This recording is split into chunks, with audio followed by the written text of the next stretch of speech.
Good day, my name is Pelisa Mafunda and I'm a financial wellness coach. Welcome to my YouTube channel. Good day everyone, my name is Pelisa Mafunda and I'm a financial wellness coach. Welcome to my YouTube channel. My job is to help people mindfully manage their personal finances. I also help them practice gratitude because I believe that when you practice gratitude, whatever you're grateful for, it usually grows most of the time. So if I can use gratitude to expand anything, why don't I use my gratitude to expand the money, the personal finances?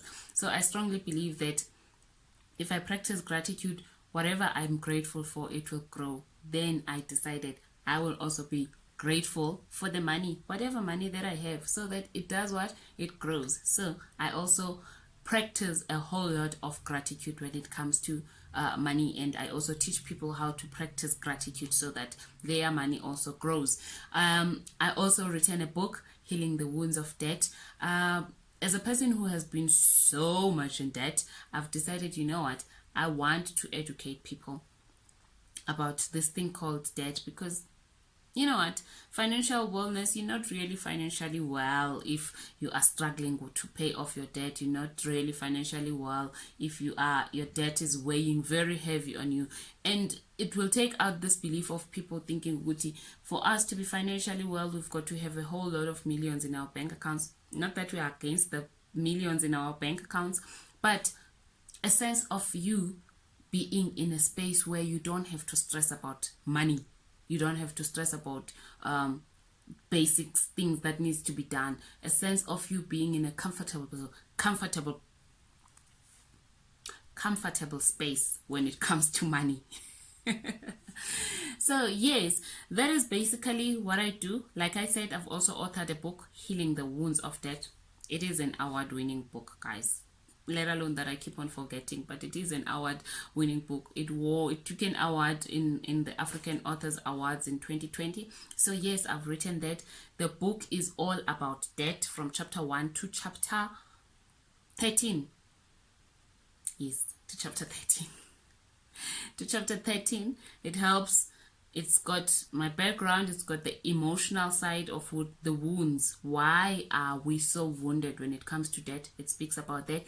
And then it has what is it that you need to look for, the technical part. What is it that you need to look out for, how to get out of debt? What is it that you need to do to stay out of debt? What is it that you need to look out for when trying to get out of debt? You know, don't fall into some sort of quick fix solution that shows itself as a quick fix only to find out what it's not. It's actually expanding the years of you becoming debt free. But in this channel, we're going to talk all things debt, all things finance. So make sure that you subscribe if you want to have an understanding, a basic, pure understanding, not some complicated wording on, you know, the things that are going to be difficult for you to understand. My job is to try as much as I can to simplify.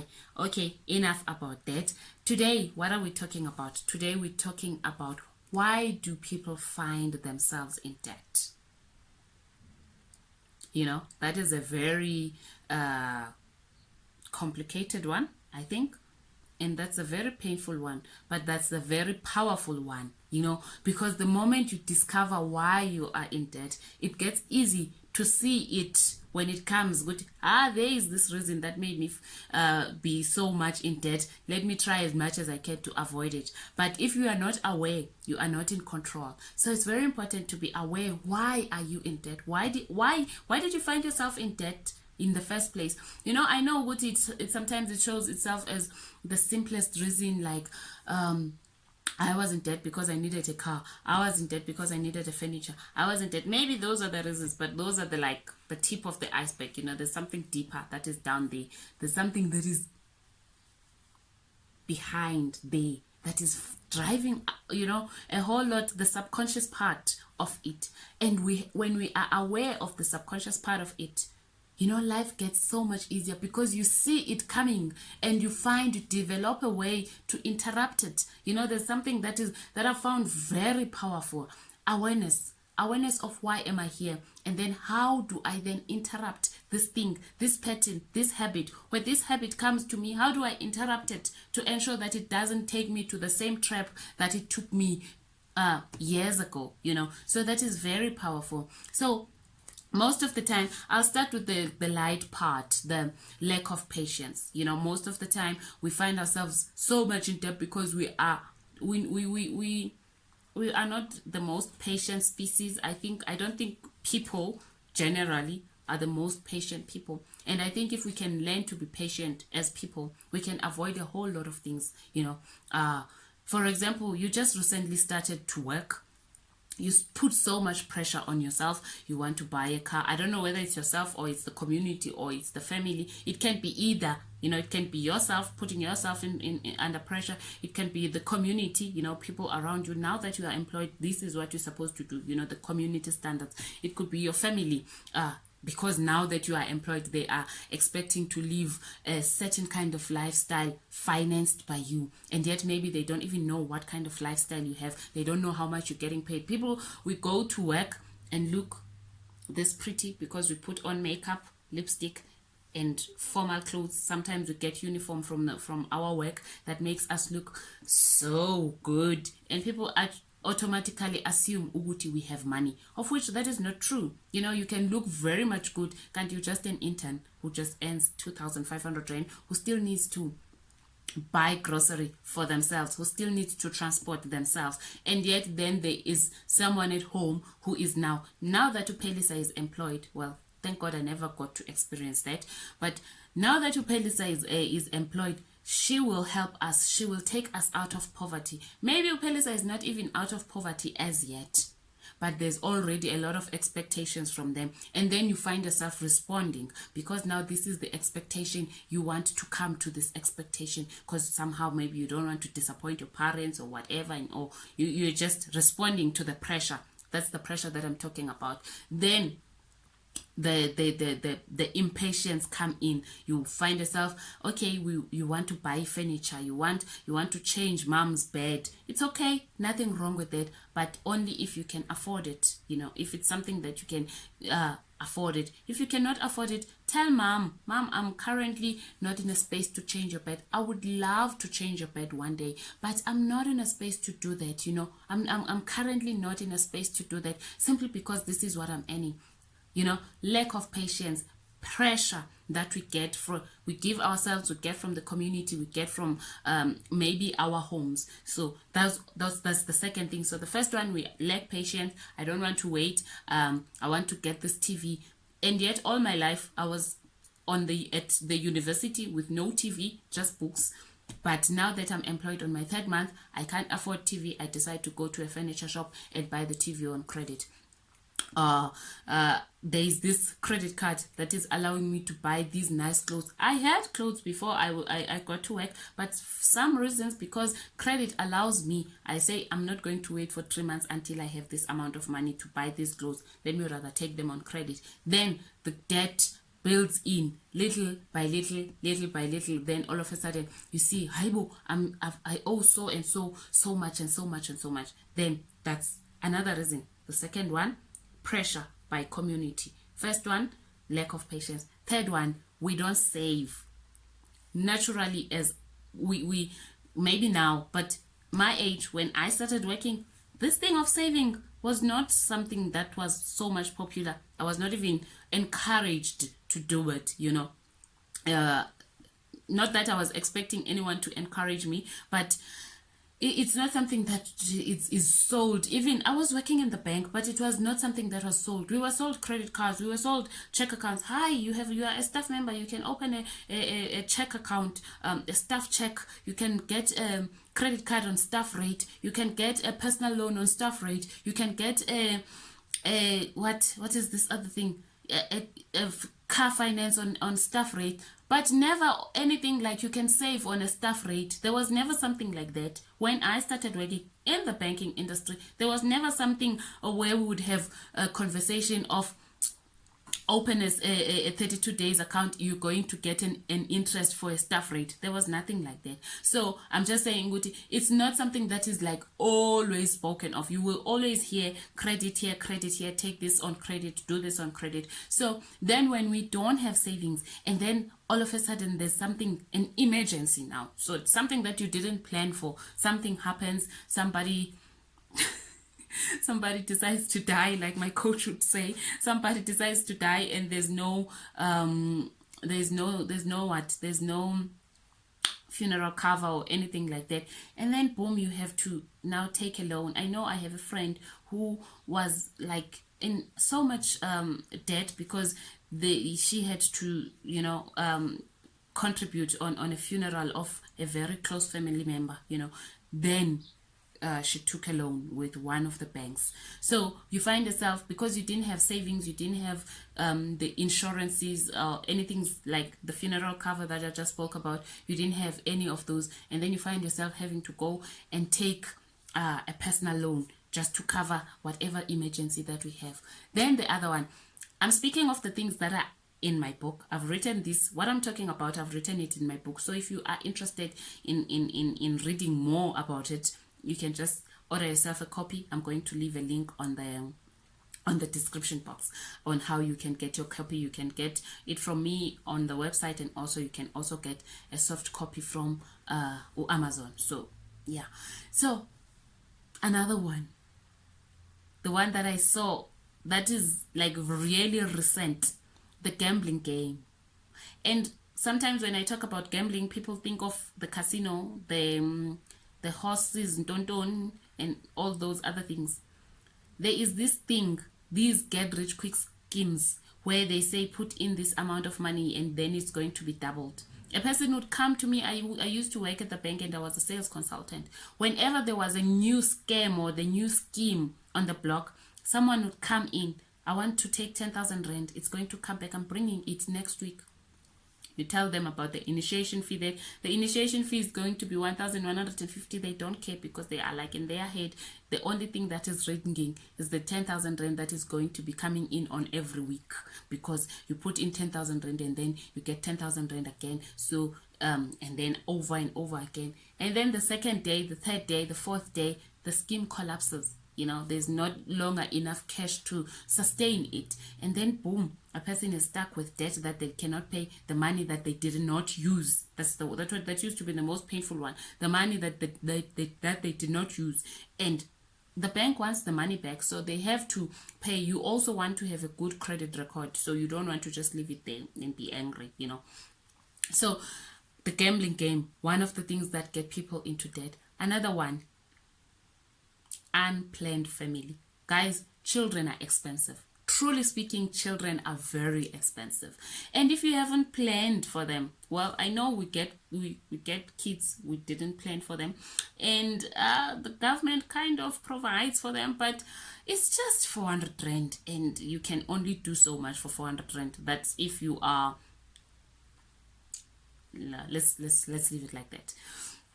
But when you have a child is a permanent someone in your life. They need clothes, they need education, they need food, and all of these things are expensive. If you are employed, they need someone who's going to take care of them. So now a whole lot of things happen in your budget. So you were thinking maybe you were surviving in your 5,000 rand. Now there's a second person that needs to be part of this 5,000 rand, that needs diapers, that needs food, that needs you to pay auntie. If you're not paying auntie, you're taking them to a school where they're going to be taken care of. All of that, it's money. And if that was not planned, chances are, okay, you will decide, okay, I'll rather buy groceries, I'll buy their food using the credit card. I'll open a store account so where I can get clothes from them. And we usually go to the store accounts that will also accommodate the diapers and food. That is their formula. You take that on credit because you cannot afford. So kids can also be very, very, very expensive. And then the other one, my favorite, the psychological reasons,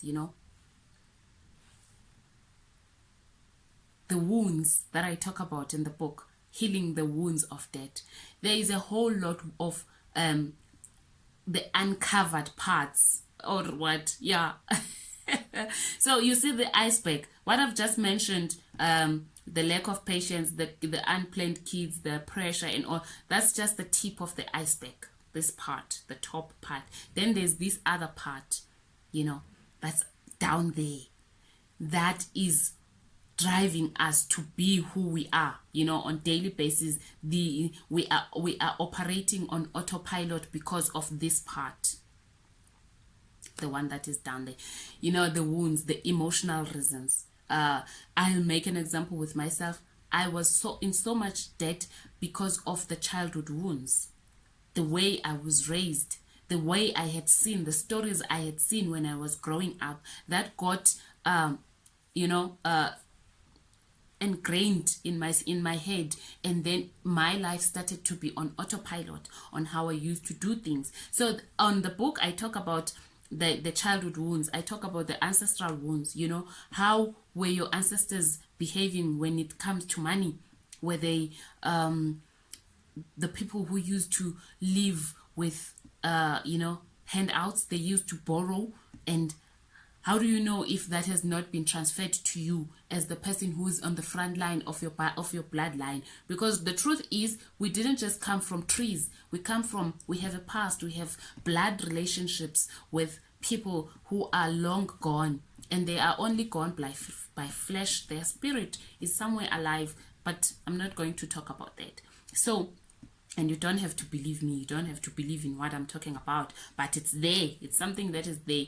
So that is why when a child is like born, they say, "Who? There is Utatamkhulu Evuka," the rising of our grandfather.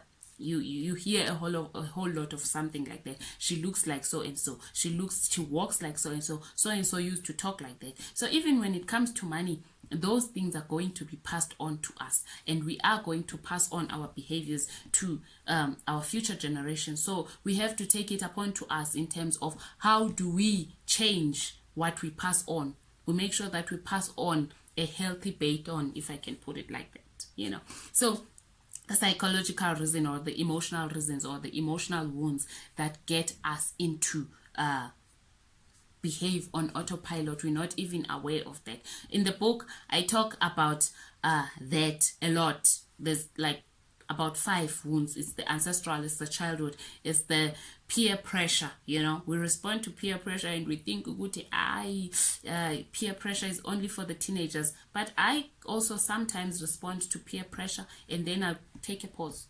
Was that Pelisa, or was Pelisa responding to peer pressure? So we find ourselves, we are wounded. And sometimes you respond to peer pressure because of the way you were raised. A child, when I was growing up, you are always compared to someone. You can see so and so is doing better. You can see so and so is doing better, because you grow up with that thinking, there is nothing that you can do better. And then you go boom.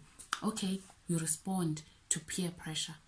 Those are the things that we talk about. And then the last one, the lack of financial education. We need to educate ourselves. Unfortunately, I'm not sure if currently our educational system is providing financial education at our schools for our young children. But the lack of financial education has made us be in so much debt, because debt is not a bad thing when used correctly. I was saying the other day that it's like a seed. If it's planted on a cultivated land, it shall grow and make a person prosper. But if it's coming onto a damaged land, it will die and kill the space where it's at as well, because the soil is not ready for it. So if we were prepared, if we were the prepared soil that is kind of made ready, if I can put it like that, made ready on, okay, we can use debt in this good manner. This is how you can use debt to make yourself a better person. Take 100 Rand from the bank, like my coach will say, take 100 Rand from the bank, buy stock, and then make 300 Rand and take the 100 Rand back to the bank. Now you've gained 300 Rand. The bank has gained 20 Rand interest. You have gained 180 Rand from this 100 Rand. Now that's how you use debt correctly. I know people, a whole lot of people who use debt to buy properties and they are prospering. It's not like they have hardcore cash for that property. They buy property, their first property, then the rest of other properties are bought by that one property because they were financially educated. They know what they are doing. So if you can educate ourselves financially, we wouldn't just take debt that is meaningless and that is not helping us prosper. Okay, so those are the things that I feel, Uguti, that's why most people find themselves in debt, is because of these things that I've just mentioned. Okay, thank you so much. Don't forget to subscribe, like, and share, because I'm going to share a whole lot of content that looks like this. Thank you so much.